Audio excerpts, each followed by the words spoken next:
Court practice audio news में आपका स्वागत है। आज तारीख है 14 नवंबर 2025।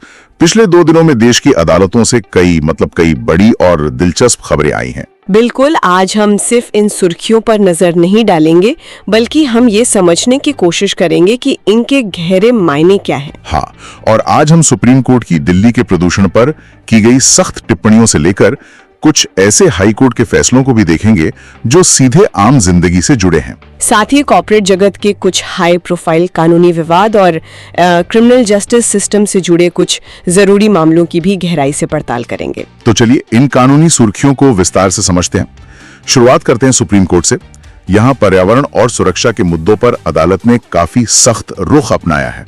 सबसे पहले तो दिल्ली का दम घोटता हुआ प्रदूषण। हाँ, सुप्रीम कोर्ट ने दिल्ली एनसीआर के प्रदूषण को बहुत गंभीर बताया है। उन्होंने तो ये तक कह दिया कि मास्क भी काफी नहीं है, और वकीलों से भी वर्चुअल माध्यम से पेश होने को कहा। हालात इतने खराब हैं। बिल्कुल, पर यह दिलचस्प बात सिर्फ फटकार नहीं है।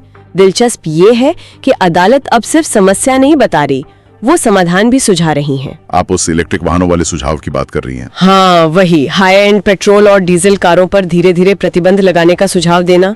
ये दिखाता है कि न्यायपालिका अब पर्यावरण नीति में एक बहुत सक्रिय भूमिका निभा रही है। अच्छा, ये तो एक तरह से शासन के क्षेत्र में दखल जैसा हुआ, कह सकते हैं।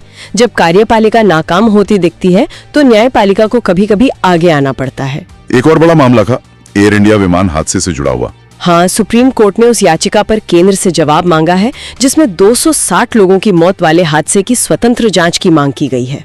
सरकार का कहना है कि जांच चल रही है और किसी पायलट को दोषी नहीं ठहराया गया है। सुप्रीम कोर्ट से एक और बहुत बड़ा फैसला आया निठारी हत्याकांड पर। ओह हाँ, ये फैसला तो हमारी जांच एजेंसियों पर ही गंभीर सवाल खड़े करता है। अदालत ने दोषी सुरेंद्र कोहली को बरी करते हुए पुलिस जांच की धज्जियां उड़ा दी। उन्होंने कहा कि परिस्थिति जन्य साक्ष्यों का फोरेंसिक सबूतों से मेल नहीं था। इसका आम भाषा में क्या मतलब हुआ? इसका मतलब ये है कि पुलिस ने जो कहानी गढ़ी थी वो साइंटिफिक सबूतों से मेल नहीं खा रही थी। अदालत ने ये भी कहा कि अंग व्यापार जैसे इतने बड़े एंगल की तो जांच ही नहीं की गई।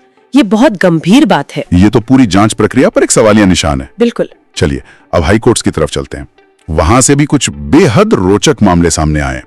बॉम्बे हाई कोर्ट से शुरू करते हैं। वो गुजारा भत्ते वाला मामला। हाँ, कोर्ट ने पुणे के एक व्यवसायी को अपनी अलग रह रही पत्नी को दिए जाने वाले गुजारा भत्ते को 7 गुना बढ़ा दिया। 50,000 रुपए से सीधा 3.5 लाख रुपए प्रति माह। और ऐसा इसलिए हुआ क्योंकि पति अपनी असली आय छिपा रहा था, लेकिन वो एक आलीशान जिंदगी जी रहा था। सही पकड़ा, और यही इस फैसले का सार है। अदालत कहती है कि आपकी जीवन शैली ही आपकी आय का सबसे बड़ा सबूत है। आप महंगी गाड़ियों में घूमकर ये नहीं कह सकते कि आपकी कमाई कम है। तो बताई गई आय से ज्यादा जरूरी है जीवन जीने का तरीका। बिल्कुल, ये फैसला इस सिद्धांत को मजबूत करता है कि गुजारा भत्ता सिर्फ गुजारे के लिए नहीं बल्कि बराबरी के जीवन स्तर के लिए होता है। वाह, अब उस मामले पर आते हैं जो सुनने में ही बहुत अजीब है। गुजरात हाईकोर्ट का वो तलाक का मामला, आवारा कुत्तों वाला। हाँ, एक पति ने तलाक की अर्जी दी है क्योंकि उसकी पत्नी को आवारा कुत्तों से बहुत ज्यादा लगाव है। उसका कहना है कि उसे मानसिक परेशानी हुई। ये मामला असल में मानसिक क्रूरता की कानूनी परिभाषा को चुनौती दे रहा है। तो क्या किसी का जानवरों के लिए प्यार दूसरे के लिए क्रूरता हो सकता है? कानून क्या कहता है? देखिए, कानून में मानसिक क्रूरता का मतलब एक ऐसा व्यवहार है जिसके साथ रहना दूसरे साथी के लिए नामुमकिन हो जाए। तो अदालत को यह तय करना होगा कि क्या पत्नी का व्यवहार सच में उस स्तर तक पहुंच गया था। ये बहुत ही बारीक लाइन है। इस फैसले का असर तो बहुत दूर तक जाएगा। हाँ, ये भविष्य के कई मामलों के लिए एक नजीर बन सकता है। कुछ और भी हाईकोर्ट के फैसले हैं जिन पर एक नजर डालनी चाहिए। जैसे बॉम्बे हाई कोर्ट ने एक समलैंगिक जोड़े को टैक्स छूट देने से मना कर दिया। क्यों? क्योंकि देश में समलैंगिक विवाह को अभी कानूनी मान्यता नहीं है। ये दिखाता है कि सामाजिक बदलाव और कानूनी मान्यता में अभी भी एक फासला है। और केरल हाईकोर्ट का वो फैसला भी है जहां एक बेटे को अपनी मां को गुजारा भत्ता देने का आदेश दिया गया, भले ही उसके पति उसे भत्ता दे रहे हों। ये फैसला हमारी सामाजिक जिम्मेदारियों को रेखांकित करता है। बच्चों का अपने माता पिता के प्रति कर्तव्य सबसे ऊपर है। चलिए अब कॉर्पोरेट जगत और अपराध की दुनिया की कुछ बड़ी खबरों की बात करते हैं। अनिल अंबानी ने कुछ मीडिया संस्थानों पर मानहानि का मुकदमा किया है। हाँ, कोबरा पोस्ट और इकोनॉमिक टाइम्स पर 41,000 करोड़ रुपए के धोखाधड़ी के आरोपों वाली रिपोर्ट को लेकर। ये तो मीडिया की आजादी बनाम किसी व्यक्ति की प्रतिष्ठा का क्लासिक मामला है। बिल्कुल, अदालत को ये देखना होगा कि रिपोर्टिंग जनहित में थी या मानहानिकारक।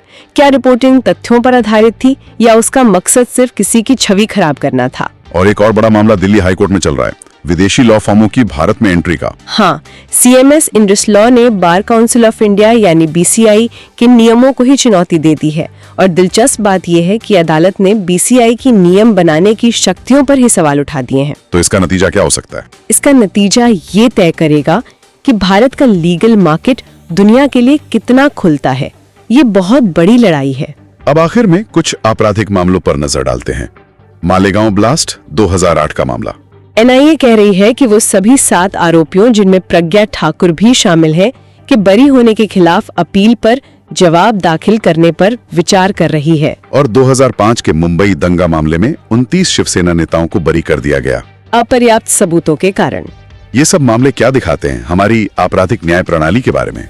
ये दिखाते हैं कि हमारी प्रणाली में चुनौतियां कितनी गहरी हैं। एक तरफ सबूत इकट्ठा करने में नाकामी है, तो दूसरी तरफ सरकारी लापरवाही, जैसे महाराष्ट्र में आदिवासी शिशुओं की कुपोषण से मौत का मामला। हाँ, जिस पर बॉम्बे हाईकोर्ट ने राज्य सरकार के लापरवाह रवैये की कड़ी आलोचना की। तो ये सभी मामले एक ही तरफ इशारा करते हैं, न्याय सिर्फ अदालत के फैसलों से नहीं मिलता। इसके लिए एक मजबूत जांच एजेंसी और एक जिम्मेदार सरकार की भी जरूरत होती है। तो आज हमने देखा कि कैसे अदालतें पर्यावरण से लेकर व्यक्तिगत अधिकारों और कॉर्पोरेट जवाबदेही तक हर पहलू पर अपनी नजर बनाए हुए हैं। सुप्रीम कोर्ट की सक्रियता और हाई कोर्ट के अलग अलग फैसलों से ये साफ है कि कानून समाज के हर हिस्से को किस तरह प्रभावित कर रहा है। कोर्ट प्रैक्टिस ऑडियो न्यूज में आज के लिए बस इतना ही। और जाते जाते एक सवाल, जिस तरह से अदालतें प्रदूषण, शहरी नियोजन और सार्वजनिक स्वास्थ्य जैसे मामलों में दखल दे रही हैं, क्या ये न्यायपालिका का अपनी पारंपरिक भूमिका से आगे बढ़कर शासन के क्षेत्र में एक जरूरी हस्तक्षेप है, या कि शक्तियों के बंटवारे के सिद्धांत के लिए एक चुनौती? इस पर सोचने की जरूरत है।